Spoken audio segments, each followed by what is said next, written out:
Hey YouTubers, this is Mario coming at you with a review of my 2014 CTX 700 automatic motorcycle. I want to do this review only because the ones that are on YouTube, a lot of them just shows you the amenities of the bike. It doesn't really give you a one-on-one depth review of like a personal owner such as myself. Then you got guys that do have them and they just got their cams on there, you know, their video cameras, and they're just shooting as they're riding along. So that doesn't help those that are interested in the bike, and really the reviews that they have on it really doesn't tell you much about the bike as far as tells you about some of the features and things, but not from somebody who actually owns the bike, who paid the hard-earned money for the bike, and who decided to go with this type of bike. Now I went with it for several reasons. One, I had a budget of $10,000 and I didn't want to go over that budget, even though I went over it because of tags and destination fees. The automatic is $8,900. If you want to add hard bags and extend the windshield, looking at around $12,200 out the door, including tax and destination charges. So what I did, because I am 6'1", and the reason I bought it because I wanted a cruiser. I've always had Sport Tours, and anybody that drives Sport Tours know that you lean forward on them a little. I'm 57 years old. I got tired of my arms hurting at the elbow joint because the weight of my body on the arms, because of the seat position and where the pegs were at on Sport Tours. That's why we always extend the handlebars. We buy handlebar risers and we buy lowering foot pegs and things like that, just to give us the comfort of driving a Sport Tour. But this gives you the best of both worlds. It gives you the Sport Tour attitude, but with the cruiser look. And that's what I really like about this bike. It's only 500 pounds. It's very nimble, very light, and believe it or not, even though it's a two-cylinder just like a V-twin, 700, a little, they rounded off to 700, 600 and some odd cc's. They rounded off to 700, but this engine is a torque monster. I mean, it's got a lot of pull on its low end. Yeah, it doesn't, I think it, our red lines at 7,000 RPM or 6,500 RPM. But believe it or not, you don't need all that. I can cruise. I've cruised at 75, 80 miles an hour. I think around 4,000 RPM in that area. But I really love but I really like the bike. I really love it. And this is the first bike I ever had where, actually, I had to make a video out of it in a review, just to appeal to the older and the young ladies that want to get into driving a motorcycle but don't want to shift, don't want to get into the hassle of shifting, you know, who are intimidated, to those that don't know how to shift, have never had a manual transmission car, or never driven a manual transmission, or don't know how to drive a manual transmission bike. The automatic would be the way to go for you. It's not a scooter by no means. I don't consider it a scooter. It is a motorcycle. The only thing I did was put the creature comforts on the bike to suit me. That's all I did. Again, I'm 6'1". I put the Corbin seat because if you look at the Corbin seat, you got 2 or 3 inches of height here. The original seat's a lot thinner, a lot smaller. Corbin seat gives you, actually it saves your rear end in long runs. I think I've been on this seat 2 or 3 hours, got up like nothing. I got the backrest because believe me, that saved me a lot, saved my back, and I enjoy that backrest tremendously. Let me show you what I did put on it. First, let's start with the Kuryakyn mini boards, and then I used the adapters. Put the ISO grip throttle with the cruise control. Added the RAM mount for my iPhone.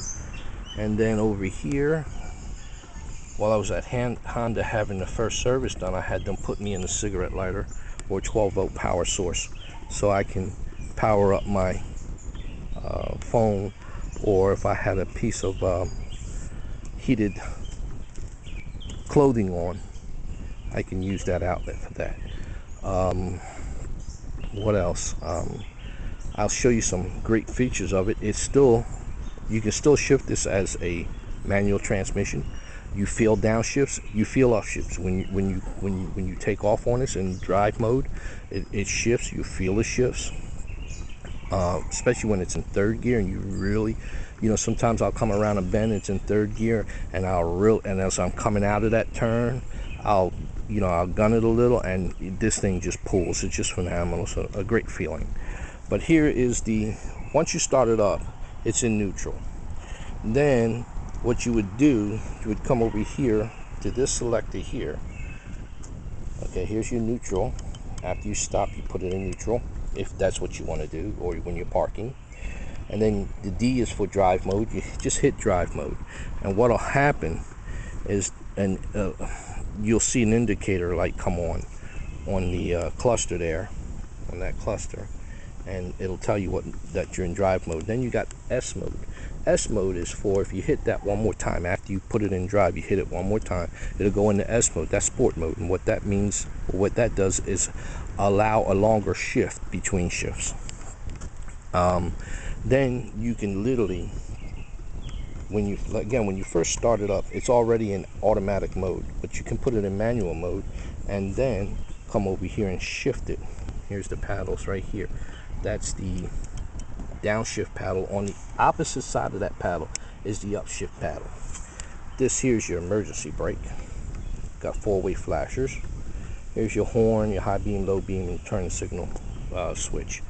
The emergency, the e-brake, as I call it, I always use it all the time. Whenever I park the bike, stand comes down, the first thing I do is put the emergency brake on.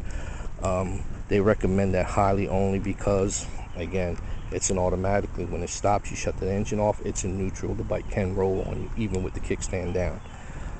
So I always use that. But actually, I want to appeal to the young ladies that are looking, or even the older women that are looking to get into this. I can't call it a hobby, but to get into this type of driving or riding. They desire a bike that's not heavy, but also full of fuel. It's great on fuel economy. The fuel economy is great on it, and it's something that's light. It's not easily to roll over. I mean, you can dump the bike. I've never done it, but not looking forward to it, nor do I want it ever to happen. But it's light again, and it's something that it's very enjoyable in the city, as well as a getaway bike, weekend bike, or even cross-country bike. I would highly recommend this. It gets 65 miles to the gallon highway. Always remember that. Just highway. In the city, of course your mileage is less, and if you put it in sport mode, it's even less. Meaning, in the city you're getting maybe about 48, 49, and then in sport mode maybe about 40 to 42 miles per gallon. So far I put 700 miles since I've had it, and it's just been a blast. For the older gentlemen that wanna, the older fellas my age and older, that the bikes are just too heavy for them now. They're Harleys, or they're Victories, or a heavy V-twin. This would be a great not replacement bike, but something that you can get around town on, go on errands with it, and just enjoy again that feeling of riding again. That freedom of riding again, and just enjoy it again. I would highly recommend going to your local motorcycle dealer and see if they got one for a demo for you, especially the automatic. As you can see, there's no shift lever there. The boards are very comfortable, and the reason I put them on there is because I couldn't get used to the foot pegs. My foot wasn't sliding off or anything. I just felt uncomfortable, so that was the way to go, and I never looked back. It works great. My feet fully planted on there, doesn't go anywhere. Love it. But for those that are just wanting to get back in the saddle again and just want to ride again, and maybe they have a little illness on them that's stopping or not allowing them to use a clutch anymore, or they can't, the heavier bikes are just getting a little too hard to maneuver now because they're so heavy for them. I would highly recommend going to your nearest Honda dealer or your nearest motorcycle dealer, see if they got a CTX in stock, and ask them if you can demo it.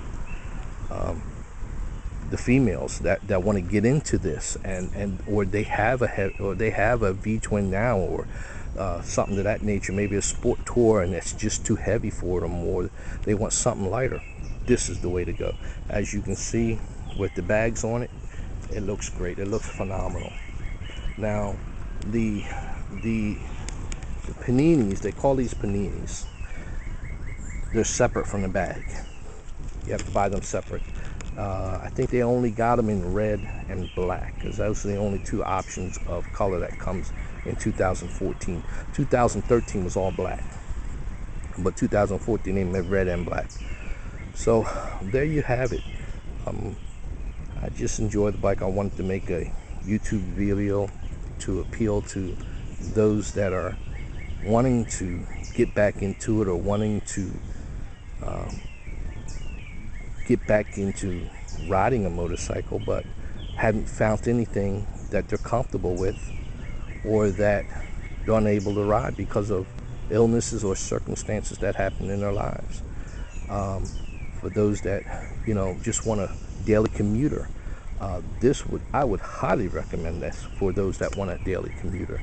Those that got scooters and want to get out of the scooters, this would be the way to go. It's not a scooter by no means. It is a motorcycle.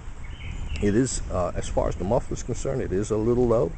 As far as sound is concerned, when you do gun it or race it up, it does sound like a V-twin, and when you're driving and riding it, it sounds like a V-twin when you go off on it. But it's just low value.